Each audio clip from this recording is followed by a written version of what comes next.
Mustafa Kemal Ataturk, born in the spring of 1881 in Salonika, Greece, to parents Ali Reza and Zubayda Hanım, this inspirational man would eventually rise from his humble beginnings to become the greatest reformer, pioneer, and modernizing individual in Turkish history. When World War I started in 1914, what was left of the empire sided with the Germans. This is when Mustafa Kemal first began showing his military excellence and potential.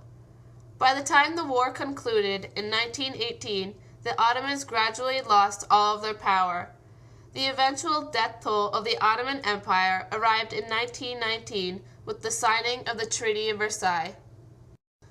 The fall of the empire left Turkey in a state of shambles.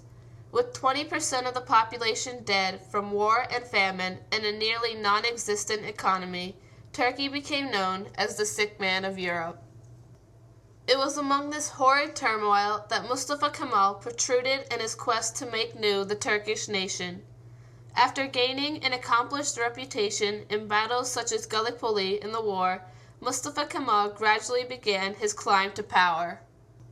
In 1920, the Turks, with the help of Mustafa Kemal, commenced on their journey of independence and freedom. On April 23, 1930, nationalists opened the Turkish Grand National Assembly, and on the following day named Mustafa Kemal president of the new assembly. The Turks fought a war of independence in 1921 and became a free nation on July 24, 1923. The Turks officially declared themselves a republic on October 29, 1923.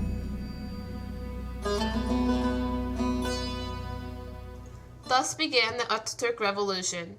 Ataturk sought to reform and modernize every aspect of Turkish life, including government, economy, dress, language, and culture. This course of change derived from the idea that national solutions would fix national problems. By traveling across the country, Mustafa Kemal was able to assess the state's situation. On March 2, 1924, when the office of the Caliph was abolished and all religious schools were shut down, the Turks officially began their journey to a new, secular nation. Legal reforms was the first step taken. By 1926, new legal codes regarding civil, criminal, and commercial areas were implemented, and their quality soon surpassed the codes of European nations. Ataturk eliminated Islam as the state religion and gave equal rights to all citizens. Women's rights were enacted in 1934 when they were given full voting rights, 12 years before France and 37 years before Swiss women. In 1930, 18 women were elected into parliament. One of Mustafa Kemal's biggest goals was to westernize the Turks. He felt that the civilized man was guided by reason, logic, and intelligence. In November of 1925, he passed the Hat Law. During the Ottoman Empire, headgear had been a symbol of status and rank. For men, the fez was predominant, while most women wore a veil. The new law called for unity and banned the fez and discouraged the veil. Soon, both men and women could be seen wearing the latest European fashions. To further assimilate Turkey with westernized culture, the international calendar, time, and measurements were adopted. One of the most significant reforms made by Ataturk was the language and alphabet reform. For centuries, Turks had spoken Ottoman, a mixture of Persian and Arabic. Ataturk founded a Turkish language association in 1923. The association consisted of scholars who purified the Turkish language. Ataturk was told that the language reform would take up to 5 years to enforce. He would hear of no such thing. He personally traveled throughout the country, taught the Turkish people on chalkboards in parks and other public places, and within only a few months, a majority of the Turkish population was not only fluent in the new language, but also able to read and write it. In 1928, the Grand National Assembly abolished the Arabic alphabet used and enforced the new Latin alphabet, better complementing the modernized Turkish language. It was in 1934 that the surname law was passed, and the Grand National Assembly presented Mustafa Kemal with the name Ataturk, meaning father of the Turks. Ataturk had a special love for children.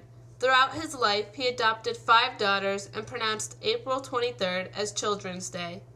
He believed that the children held the key to Turkey's future and pushed for better education to prepare them for the future.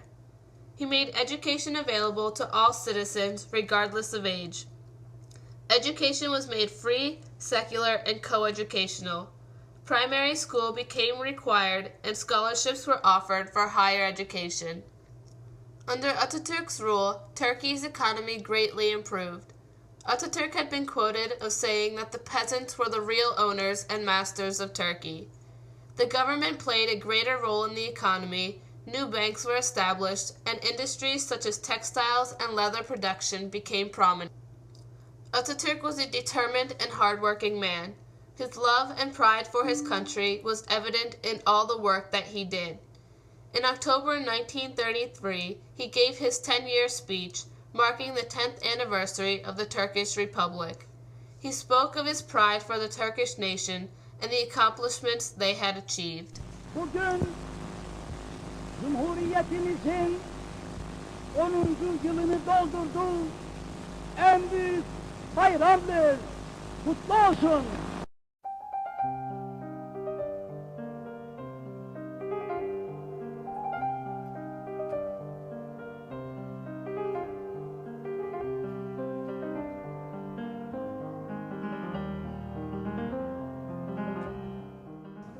On November 10, 1938, after being president for only 15 years, the father of the Turks passed away at the age of 58 in his Istanbul palace.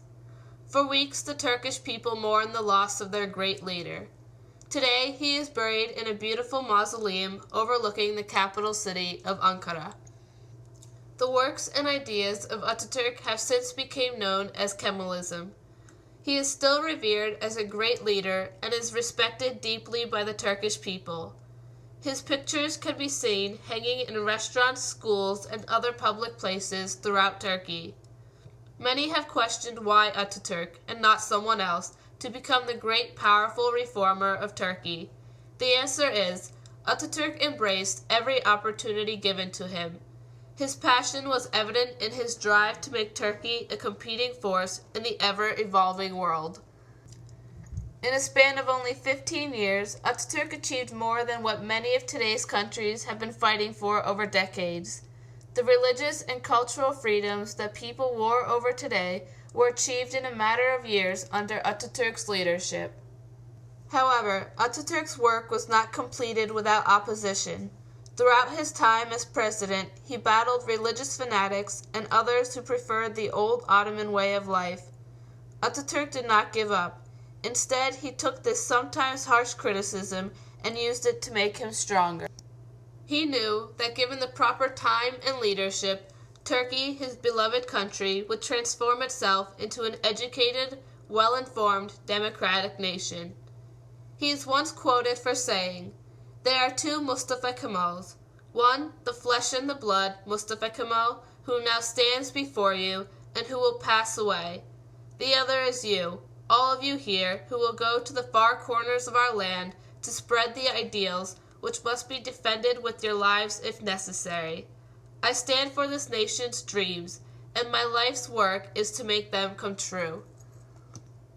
Ataturk's legacy proves that one individual, with willpower and fervor for transformation, can forever change the history of a nation.